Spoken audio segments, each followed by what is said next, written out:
माँ शारदे को नमन। आप सभी को मेरा प्रणाम। आज बजरंगबली का दिन है, हनुमान जी का दिन है, मंगलवार है, 26 मार्च। हनुमान जी सबका कल्याण करें। आज का दिन जिन लोगों को मिर्गी की बीमारी होती है या इस तरह की, उनके साथ जनमानस है वो कभी अकेले नहीं है, कोई ना कोई सहारा मिलेगा। इसी के साथ जो कल महाकाल उज्जैन में 14 साधु भस्म आरती में जल गए, जख्मी हुए, जैसे भी हुए, बेहद दुख है। क्योंकि ये परंपरा कोई नई नहीं थी, उज्जैन में भस्म आरती होती थी। और ऐसा बताया जा रहा है कि ज्वलनशील कोई पदार्थ था, अबीर में, गुलाल में, या जो भी परिस्थिति रही हो, लेकिन 14 साधु या 14 संत या 14 वे लोग जो पुजारी हैं जल गए, जख्मी हुए। कुछ की हालत नाजुक भी है। बेहद दुख है, अफसोस है होली के दिन, क्योंकि एक दिन पहले होलिका दहन होती है। होलिका दहन का मतलब है असत्य पे सत्य की विजय। ये बेहद दुख है मध्य प्रदेश के महाकाल उज्जैन का। भगवान सबका कल्याण करें। होली बीत गई। हिंदू के दो पवित्र त्यौहार,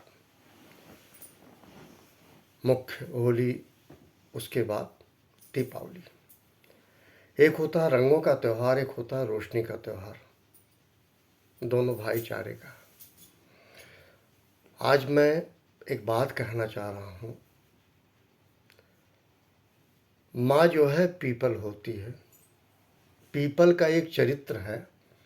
हवा में नहीं भी चलती है तब भी बताते हैं पीपल के पत्ते में हवा चलती है या ऑक्सीजन देती है। ये बात सही है, इसमें कोई संदेह नहीं। मेरा व्यक्तिगत मत है, मैंने कहीं पढ़ा लिखा नहीं है, ये मेरे दिमाग में कल चल रहा था कि माँ पीपल होती है और किसी भी संतान के लिए जो पिता होता है वो नीम होता है, नीम का पेड़ होता है, नीम का सैला होता है। लेकिन नीम के कोई अवगुण नहीं होते अपने संतान के लिए। चाहे कि नीम की दातून की जाए, उसके पत्ते खाए जाए, उसके छाल से मालिश की जाए, या अन्य सारे कैरेक्टर से अगर नीम को आप उठाते हैं तो नीम में सारे गुण विद्यमान हैं। माँ की तुलना ही नहीं। 9 माह गर्भ में संतान उसके माध्यम से दुनिया में आता है, वो पीपल है। पीपल का भी स्वरूप बदल गया है। जिनके संतान आज उनकी माँ की आंचल नहीं है, सलवार समीज पहनती हैं, ऐसे कपड़े पहनती हैं जिसमें बच्चा छुप नहीं सकता। हिंदू धर्म में भारतीय नारी में पहले था साड़ी ब्लाउज वगैरह था, उसमें बच्चे आंचल में छुप जाया करते थे, माँ खुश होती थी। अब वो स्थिति रही नहीं, क्योंकि वो तन पे वस्त्र नहीं है माँ के, और परिस्थितियाँ बदली है, अब वो माँ भी नहीं है। इसको बुरा नहीं मानना चाहिए, प्रोफेशन बना दिया गया माँ और बच्चों के रिश्ते को। और अकाउंटेबिलिटी डिक्लेयर होने जा रही है, डिक्लेयर कर रहे हैं अकाउंटेबिलिटी। जब से सरोगेट आया कॉन्सेप्ट, सरोगेट किसी के बच्चे को एसोसिएट करते हैं, रिकग्नाइज करते हैं। एनीवे, मैं बहुत ज़्यादा नहीं जा रहा हूँ, सिर्फ ये कह रहा हूँ कि पिता पुत्र या पुत्री के लिए सदैव नीम है, कसैला है, कड़वा है। उसके पीछे रीजन है। पिता अपने घर की आर्थिक जिम्मेदारियों को निभाता है, और वो जिन जिन लम्हों से, जिन जिन कष्टों से गुज़रता है, वो यही सोचता है मेरे बच्चे उस कष्ट से न गुजरें। इसी के लिए टोका टाकी किया जाता है। तो टोका टाकी किया जाता है जब बच्चे बड़े हो जाते हैं तो पिता उनका दुश्मन हो जाता है। और दुश्मन थोड़ा बहुत नहीं होता, एक्सट्रीम सिचुएशन में यहाँ तक होता है। आपको याद होगा, परसों की ही बात है, हिरण्यकश्यप ने अपने पुत्र की वध करने की कोशिश की। कई जगह ऐसा है, अपने पिता को मारने की कोशिश की। और अभी तो वर्तमान में ज़मीन जायदाद को लेके पिता की हत्या की जा रही है, क्योंकि प्रॉपर्टी आमतौर पर पिता के नाम होती है। माँ बच जा रही है, माँ अपने भाई या लोगों को लेके अपने पति को ही मरवा दे रही है ज़मीन जायदाद को लेके। बेहद दुखद है। मीडिया में देखता हूँ, अखबार में बिल्कुल नहीं पढ़ता, मीडिया में देखता हूँ। मेरे पास इतने पैसे नहीं मैं अखबार खरीद सकूँ। किसी ज़माने में 90 पैसे का अखबार आता था, 50 पैसे में आता था, 1 रुपये में आता था। मेरे घर नित्य प्रति स्वतंत्र भारत आता था। आज मैं अखबार देख नहीं सकता। मुझे राहत इंदौरी की एक लाइन याद आती है। उन्होंने कहा था कि अखबार में वही होता है जो होता नहीं है, जो होता नहीं वही अखबार में होता है। मतलब भी क्या हिसाब किताब है मुझे खुद नहीं पता। ऐसे बहुत सारी बातें हैं। मैं सिर्फ इतना कह रहा हूँ, पिता को नीम समझ के उसके गुण को समझा जाए। कोई भी पिता जो कि आर्थिक जिम्मेदारी निभाता है, वो कमाता है, जैसे भी कमाता है, पंचर बनाता है, ठेला लगाता है, सब्जी बेचता है, लेकिन पैसा वही कमाता है, घर का खर्च वही लाता है, और उसके बाद बच्चे का लालन पालन करता है। कोई बच्चा कभी भी माता पिता की प्रॉपर्टी नहीं होता, और कोई भी बच्चा ये ना समझे कि माता पिता मेरे प्रॉपर्टी हैं। दुखद ये है कि जब बच्चे बड़े हो जाते हैं तो अकाउंटेबिलिटी जस्टिफाई करते हैं कि क्या किया क्या नहीं किया, लेकिन हमेशा एक शब्द कहा गया है, दोस्ती हमेशा बराबर वालों से होती है और तुलना भी बराबर वाले से होती है। संतान को कोई राइट नहीं बनता, शर्म आनी चाहिए उन संतानों को जो माता पिता से तुलना करते हैं। माता पिता की तुलना संतान से नहीं हो सकती। संतान को माता पिता के साथ एनालाइज नहीं करना चाहिए। कहा जाता है, ये कई बातें हैं, डिबेट बराबर वालों में होती है। आजकल के छोटे छोटे बच्चे जिनको कुछ तमीज़ नहीं, माँ बाप से लड़ते हैं, शऊर नहीं है, चलने का उठने का, पैर कहाँ रखा जाए, बैठा कैसे जाए, लेटा कैसे जाए, किसके सुमुख कैसे बात करें, कहाँ बैठना चाहिए, कहाँ उठना चाहिए, और कौन बात कहाँ कहनी चाहिए, कोई चीज़ नहीं है। पता नहीं कौन पैरामीटर कहाँ से पढ़ रहे हैं, कौन सी एकेडमिक एजुकेशन है। और सच माने अगर किसी बच्चे को दे दिया जब उसको बेसिक नहीं पता है। आजकल के बच्चे को पहाड़ा नहीं याद है 2 से 20 तक का। मैं कक्षा 4 में था, सबसे पहले पहाड़ा याद कराया गया। पवन्ना, डेढ़ा, अड़ाइया, पौआ, ये सब याद कराया गया। आज वो कंठस्थ है और उसके लिए लाठियाँ पड़ती थी, डंडे पड़ते थे। आजकल के बच्चे वो तब उस ज़माने में था नहीं, तमाम चीज़ें बड़ा नॉलेज हो गया है। Why? Because YouTube is the responsible and Google also, but there is no meaning. People don't know what is YouTube and what is Google. कोई ऑथेंटिक डेटा नहीं है। रोज़ यूट्यूब में फलाने मर गए, उनके घर में मातम छा गया, कुछ नहीं पता। केवल चटखारे लेके यूट्यूब बनाया जाता है, लोग एंजॉय करते हैं। मैंने पहले भी कई बार कहा कि non authentic data has been thrown in Google as far as concern YouTube. मैंने प्रमाणित भी किया था अंग्रेजी को लेके कि गलत था, लेकिन किसी ने उसका रिस्पॉन्ड नहीं करा। बात को समझना आवश्यक है, और मैं यंगस्टर्स को कह रहा हूँ, अपने माता पिता का एनालाइज करना बंद कर दें। उनको विश्लेषण करने का अधिकार नहीं है। क्यों?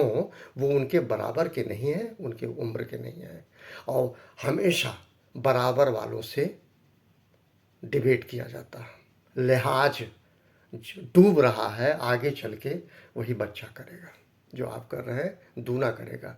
सर आइजैक न्यूटन का formula, to every action there is an equal and opposite action. आप जो बो रहे हो बहुत बुरी तरीके से कांटों में काटोगे और सब चुभेगा, सारे कांटे चुभेंगे, याद रखिएगा। एक बात। दूसरी चीज़ मैं बार बार कहता हूँ, जब आप अपने घर या विषयक दुख की किसी से बात करते हैं तो हर घर में आपको नमक मिल जाएगा, लेकिन हर घर में मरहम नहीं मिलेगा। ये सहूर सीख लेना चाहिए। पहले ऐसा नहीं था, घर से निकलते थे, पटीदार पूछता था क्या कहते थे, माँ बाप पहले समझाते थे, बता देना दाल चावल रोटी सब्जी खा के आए हैं, जबकि वो रोटी नमक भी नहीं बना था उस घर में। लेकिन बगल वाले पटीदार को, चाचा चाची को नहीं पता होता था ये क्या खाया है, लेकिन एजुकेट किया जाता था कि दाल चावल रोटी सब्जी बना था। आज मेन्यू डिसाइड होता है, रोटी दाल रोटी सब्जी, रोटी दाल रोटी सब्जी। There is no arrangement of dal chawal roti sabzi. It is quite clear. Anyway, मैं टिप्पणी नहीं कर रहा, मैं सिर्फ बार बार कह रहा हूँ, पिता नीम है, पिता कसैला है, ये कड़वाहट है। पिता जब कोई चीज़ कह रहा है, वो वही कह रहा है जो उसने पाया है, सीखा, किया है। और नीम जब भी आप करेंगे ना, आपके मुंह से ऑक्सीजन बढ़िया मिलेगा, बदबू नहीं करेगी, चाहे आप पान मसाला ही क्यों न खाते हो। मैं सिर्फ यही कहूँगा, पिता का विश्लेषण करना बंद कर दें, पिता के बारे में जानकारी करना बंद कर दें। वो आपका जन्मदाता है, जननी नहीं है। वो अगर वो ना होता तो आप इस धरती पे ना होते। उसने दुनिया दिखाई है, ये बात याद रखिएगा। और मुझे याद आता है, कई लोग हैं, एक महाकाल के ही कवि व्यास जी कहे थे, कहा है उन्होंने कविता में कि अगर पिता है तो दुनिया की हर चीज़ें उसके लिए, बच्चे के लिए आसान है। याद रखना चाहिए, पिता को कभी भी जलील करके, बेइज्जत करके, समूह में बातों को कह के आप कुछ पाएंगे नहीं, आप हारा हुआ जुआरी होंगे। अगर आपको ध्यान हो, देवकी अपने सगे भाई से अपने सारे बच्चों की उसकी हत्या होती रही। कंस राजा था, मथुरा उसकी राजधानी थी, और देवकी, ये तय था तो तय हुआ कि देवकी का जो पुत्र होगा वो कंस का वध करेगा, अपने मामा को मारेगा। और उसने अपने मामा की हत्या की। वो कौन था? वो कृष्ण था, वो भगवान कृष्ण थे। और भगवान कृष्ण के, लोग कहते हैं दो बीबी दो बाप। अगर कृष्ण भगवान की तुलना कीजिए तो आप जरा समझ के थोड़ी बुद्धि लगाइए। उन्होंने, जिसने पाला ही नहीं उनका भी ख्याल रखा। वासुदेव, देवकी, ठीक है, उधर आप यशोदा। अगर आप, एक व्यक्ति ऐसा भी है, सतयुग से लेके आप त्रेता द्वापर की बात करते हैं, मैं कृष्ण भगवान ने कितना सामंजस्य बिठाया। जिस माँ का आंचल ही, जिस माँ ने पाला ही नहीं, केवल इतना अधिकार था, उसने पैदा किया और अपने बच्चे को उनके यहाँ छोड़ दिया। लेकिन कभी देवकी का नाम नहीं लिया जाता, उनकी पहली माँ का, जिसने पैदा किया। यशोदा जो पाली, यशोदमती मैया से बोले नंदलाला, राधा क्यों गोरी मैं क्यों काला, ये इस तरह का प्रश्न आया है।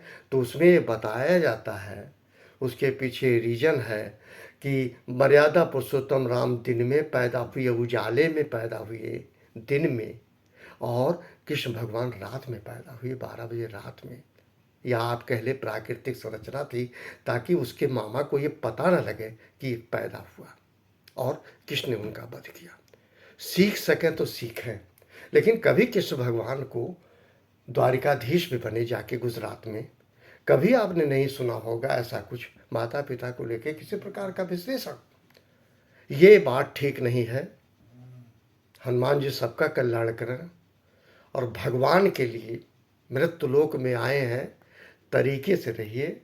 अपने माता पिता का विश्लेषण करना बंद कर दें, इसी में हित है। क्योंकि आपका जब संतान आएगा तो आप जवाबदेह नहीं होंगे। और मैं फिर कह रहा हूँ, तुलना बराबरों वाले, जो बराबरी के होते हैं उनसे किया जाता है, तुलना बड़ों से नहीं किया जाता। इन्हीं शब्दों के साथ थैंक यू वेरी मच, आप सभी को प्रणाम। मैं किसी को पर्सनल अटैक नहीं कर रहा हूँ, जो सच है वही कह रहा हूँ। पिता हमेशा नीम है, नीम ही है, नीम है, नीम के अलावा कुछ नहीं हो सकता। अब आगे का मुझे नहीं पता। आज वर्तमान में माँ अगर है तो आप जान लीजिए वो पीपल है, वो कभी भी अपने संतान का बुरा नहीं सोच सकती। हवा चले चाहे ना चले, पीपल सदैव ऑक्सीजन देता है। Thank you very much.